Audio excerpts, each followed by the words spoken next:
Day after day, I have sorrow in my heart. How long will my enemy triumph over me? Look on me and answer, O Lord my God. Light to my eyes,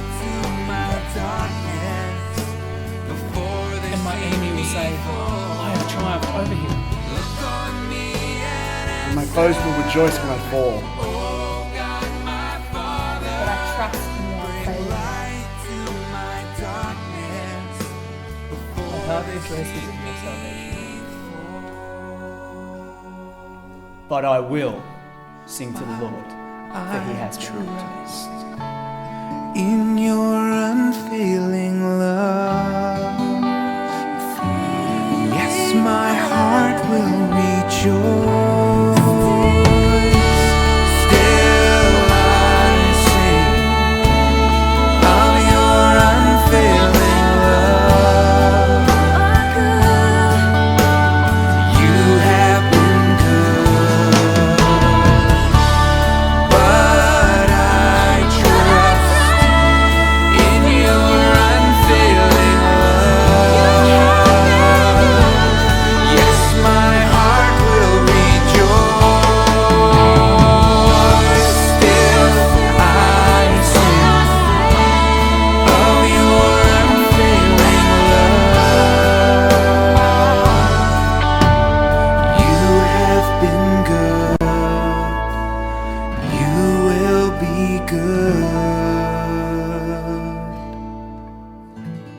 to me.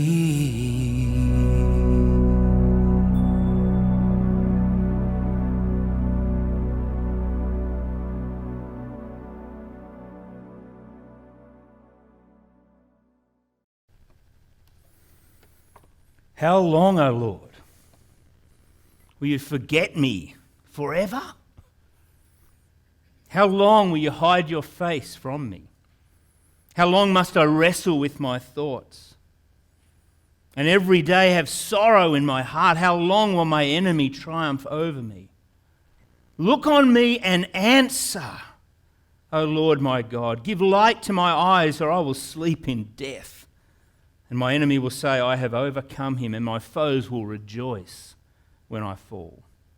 But I trust in your unfailing love. My heart rejoices in your salvation. I will sing to the Lord, for he has been good to me. You know, there are times when we come to the scriptures and we read a passage like our passage today, Psalm 13, and we wonder what this is all about. I mean, why is this in the Bible? We wonder, could one man have written these words? Or is this two men that wrote at different times and somehow later on that was joined together? I want to suggest to you today that this is in fact the song of one man, David, as he tried to come to grip with the reality of his life.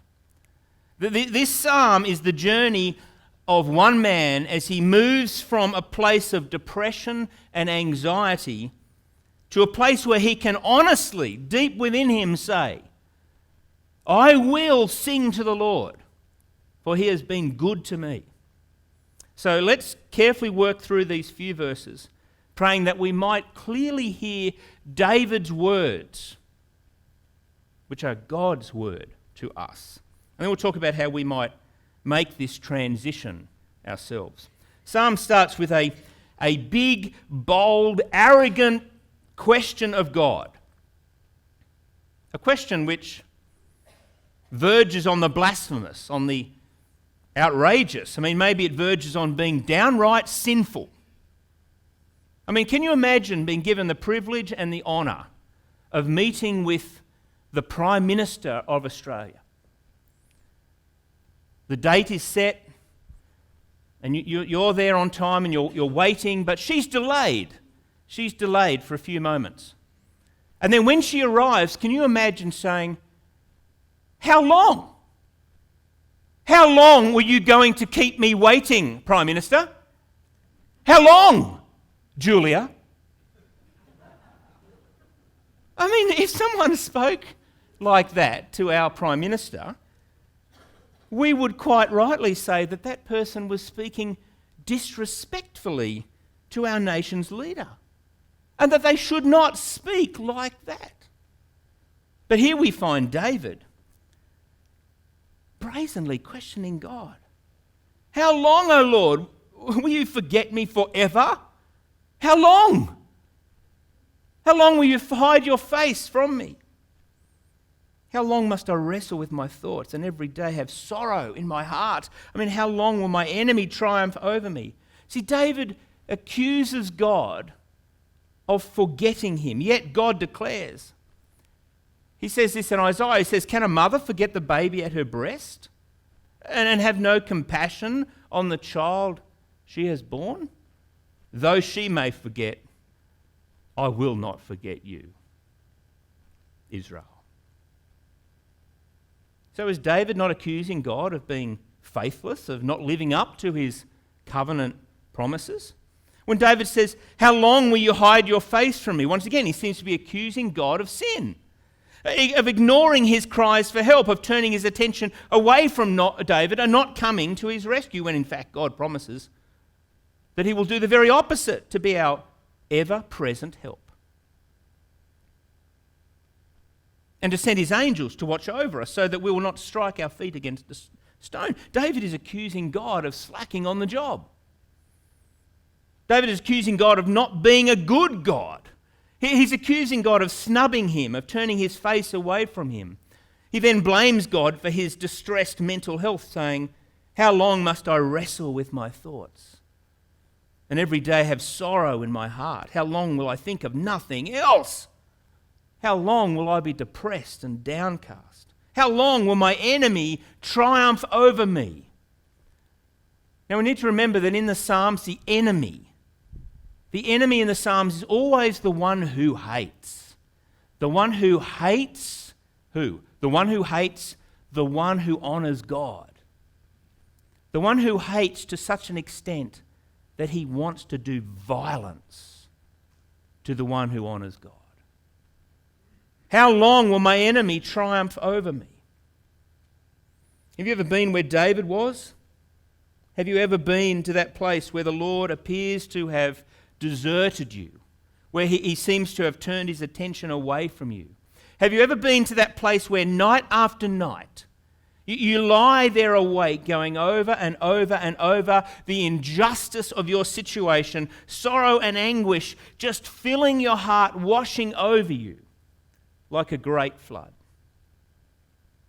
I know I've been there many times. Let's face it, David is having a good old whinge at God. He's feeling abandoned, ignored, rejected. But then David moves. He moves from his whinge to a genuine cry for help. In verse 3 he says, "Look on me and answer, O Lord my God.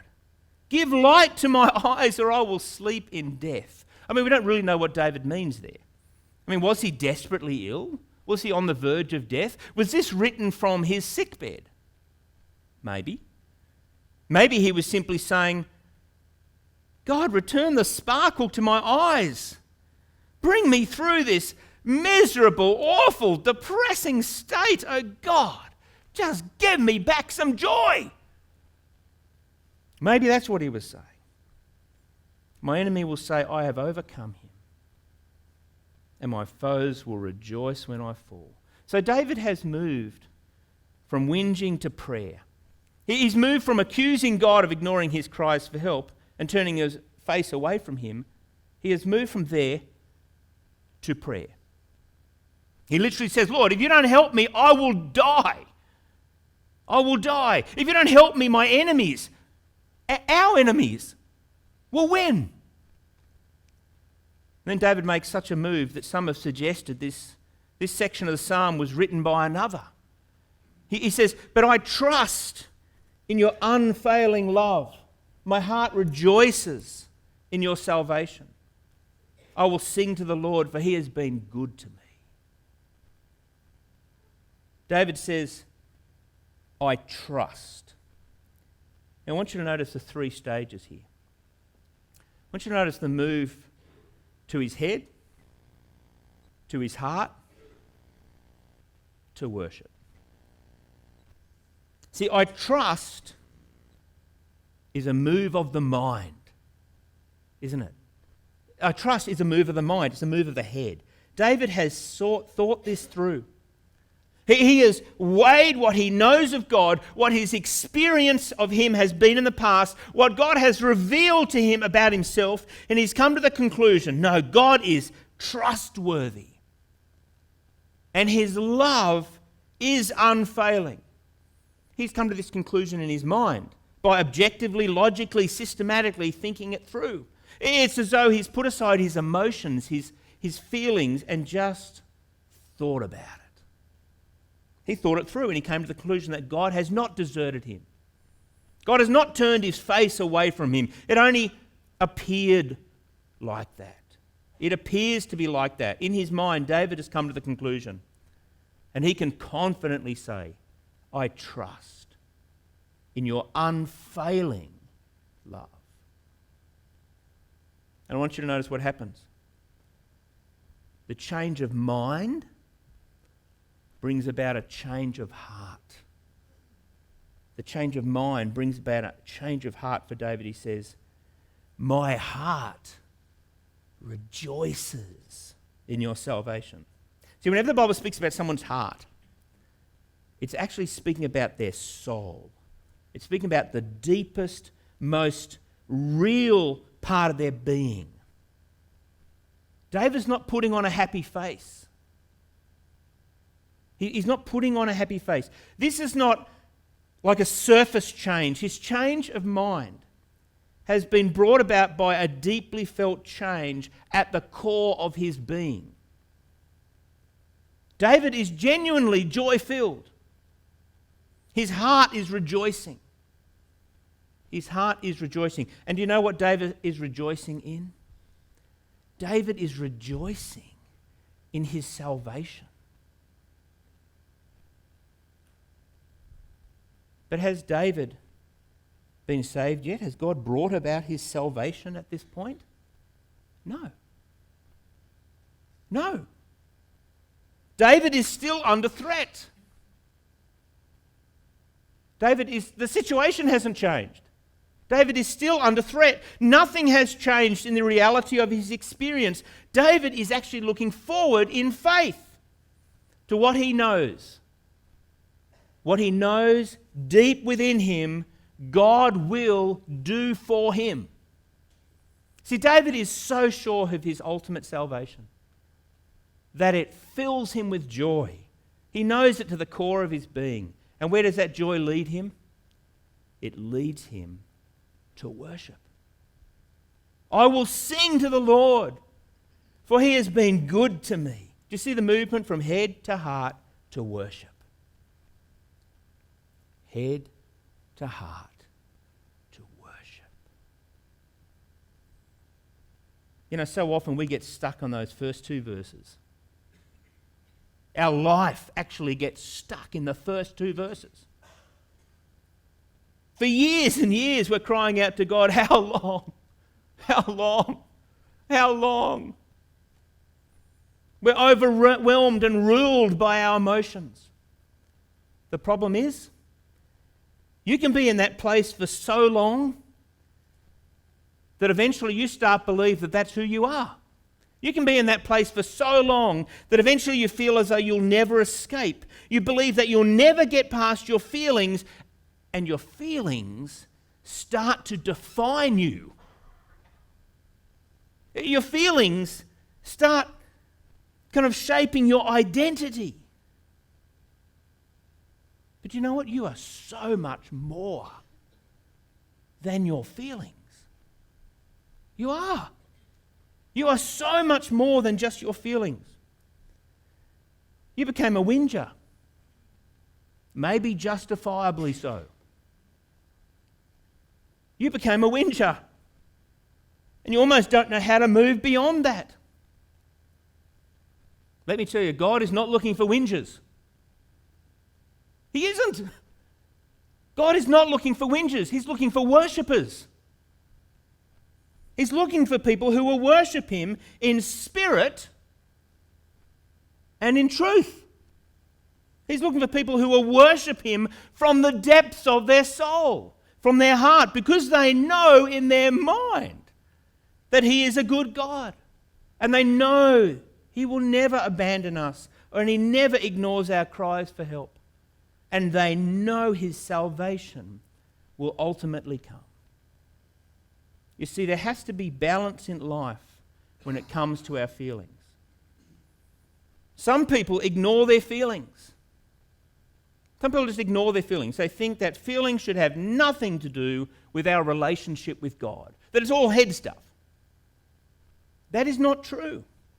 God has given us feelings as an expression of his image in us.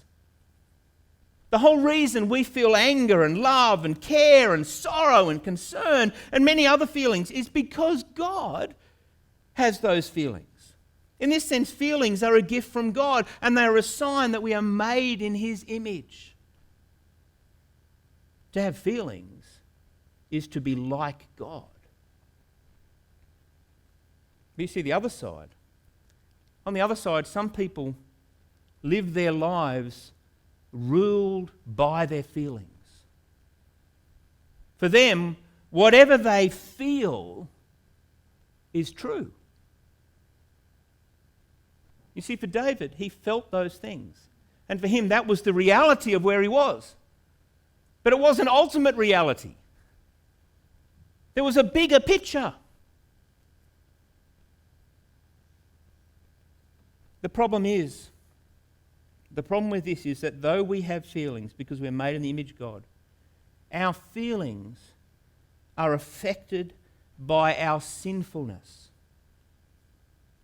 Our feelings are affected by our sinfulness and our hormones and our circumstances and a whole host of other things.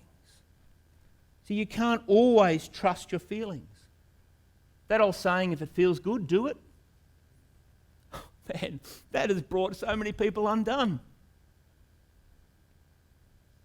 If it feels good, often you don't want to do it. Be wary. You can't always trust your feelings. Yet in a sense, it was good and proper for David to feel the way he felt. And it was good for him to take those feelings to God. What is not good is when we stay there. When we don't move beyond our feelings, when we wallow in doubt and uncertainty. That is not good. We don't want to stay there. So what do we do? What do we do when we find ourselves feeling as David did? What do we do when we're feeling forgotten and discouraged and ignored? Or we bring our feelings to God. See, we bring our feelings to Him. We bring our feelings to Him and we lay them at His feet. How do we do that? Well, just tell God how you're feeling. Just like David did in this psalm. See, God is over us in every way, but that doesn't mean that we should fear to tell Him how we are feeling. God chooses to reveal Himself to us as Abba, Father, Daddy. God can cope with your feelings. Just in the same way that a human father, look down there at little Lily sitting on her mum's lap. Just in the same way that a good human father can cope when their little girl says, "Dad, I'm cross at you because I don't want to go to bed.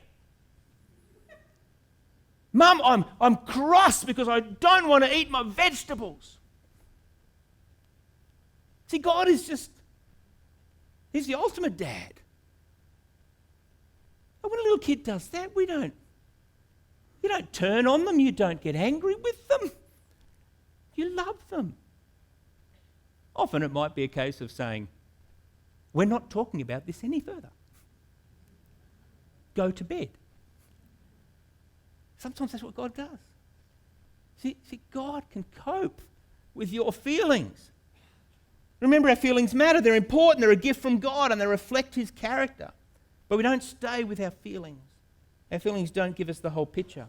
We need to move from our feelings to our head. We need to make that move to trust in God's unfailing love. In the Scriptures, there are more than 30 verses that speak of God's unfailing love for us. Look them up. Memorize some of them. Stick them on the fridge or next to your bed. Put them somewhere where you'll see them often. If you find yourself wallowing, as David was, in your feelings, let me give you just one. This is Isaiah 54 verse 10. "Though the mountains be shaken and the hills be moved, yet my unfailing love for you will not be shaken. Nor my covenant of peace may be removed, says the Lord who has compassion on you." We trust in God's unfailing love. We trust in His unfailing love. That is a head thing. And we then move to the heart. We rejoice in God's salvation.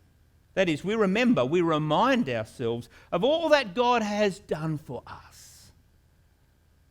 All that God has done for us and all that God will do for us. And as we do this, joy begins to flow from deep within us. You see, we rejoice. We rejoice in God's salvation. So we move from whinging to worship by doing some thinking, some head work, and we then allow the truth from God's word to impact us at a deep level, a heart and soul level, and that begins to fill us with joy. And then we move to worship. We move to a posture of worship. Now, I'm not being prescriptive in any way here to say that you should have your hands up, your hands down, your hands in your pockets. Your eyes open, your eyes shut. I'm not being prescriptive in any way, but I am saying we need to move to a posture of worship. And then we worship. And sometimes moving to that posture of worship actually means we need to say no to some other good things. That's why the discipline of coming here regularly is such a good thing. Because you could be doing any number of other good things.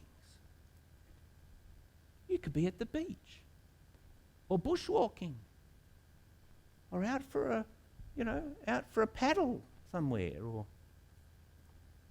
at a movie. Any number of things that are good things to do. But they don't necessarily place us in a posture of worship. Many of those things will. But it's good to come together, isn't it? See, often we don't feel like worshipping God. Often it is the very last thing we feel like doing. Yet, when we are feeling deserted and alone, this is the very thing we need to do. We need to come before God and to worship Him for His goodness to us. And I'm really convinced that often we need our brothers and sisters to declare His goodness to us. Because we're in such a depressed state. We actually need to have others around us worshipping God. We almost need to look at one another, don't we? And say, yeah, He is good. His love is unfailing. We come together, we remind one another as we sing of the goodness of God, as we're reminded of all He's done for us and all He will do for us. We're reminded of His faithfulness to us. And as we do that, joy fills us. I can't tell you how many times I've come to church not feeling like worshipping God. Not feeling like it. And for the 20 years before I went into ministry, often that meant I had a guitar around my neck and I was leading worship. And it was the last thing I felt like doing. But as we do it, as we decide to do it, to engage with our brothers and sisters in Christ, and to give our King the worship due His name. You know, as I did that, as I just made myself go through the process, ignoring my feelings, joy indeed filled my heart. And I left here changed. Changed at a deep level, from the inside out. See, worship changes us. But as we've found so many times over the years, as we have searched the Scriptures together, as we've sat under God's Word here together, worship is so much more than just what we do singing songs, isn't it? This coming together of the community of faith is important, it is vital, but it does not constitute the sum total of our worship. In fact, God is more impressed with gifts of service and justice and compassion and faithfulness than any number of songs sung in His name or bulls slaughtered on an altar. God is so much more impressed with the worship of faithfulness. So how do we move from whinging to worship? We move from whinging to worship by doing some thinking, some head work, some reading of the Scriptures. But then we allow the truth of God's Word to impact us at a deep level, a heart and soul level. And that begins to fill us with joy, and we move from there to worship and adoration and praise. It's a really simple kind of 3-step thing, isn't it? It is, it's really simple. But it's hard to do. It's hard. It's really hard. But it works. It works, and I think that's why 6 verses written 3,000 years ago keep getting sung. Because it works. It works. God's looking for not whingers, for worshippers. God's looking for worshippers. But we can so easily become whingers, can't we? Let's pray. And then the band's going to come, we're going to worship God. Lord, we thank you for these short little song, this short few 6 verses. 6 verses sung by your servant David so long ago. These words that can impact and change our lives deeply. Lord, that is my prayer today, that we would take these words indeed to our head and heart, and that they would resolve and work out as we live worship in your name. Every step, every hour, every day, that we live it in worship. We pray this in Jesus' name. Amen.